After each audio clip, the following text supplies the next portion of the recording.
Ganito ho mga kamital yung ating paggawa ng ating table. Ano mga kamital, yung top po ay tiles o yung tiles porcelain mga kamital. Kagaya ho nito, ito ho ay 60 by 60 ang ilalagay.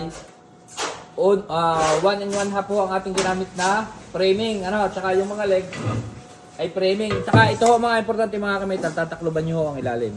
Tatakloban nyo. Yan ho yung nakatutok na ganyan. Yan. Tapos yung ating mga kamital na nagtatanong dito sa salo, ganyan ho, may salo ho sa gilid. Yan.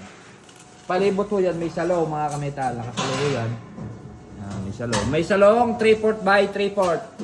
Ito ho mga kamital ay bubugang ilalagay sa ibabaw kaya wala na ho ang gitna na salo. Pero pag tiles ho yan mga kamital ay may salo sa gitna. Tapos isisilan nyo. Ito ho yung bubog ay naalis mga kamital. Kagaya ho niya mga kamital, yung bawa, ang inyong tiles ay 60 by 60, mag-a-allowance po lagi kayo ng 2 mm, 1 mm sa kabila, 1 mm sa kabila. Bali ang putol ho nun ay, ang inyong pinaka loob ay 602 mm. Kabilaan, 602.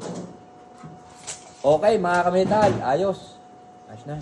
May isang minuto ba doon? Lampos. Saka 20 seconds.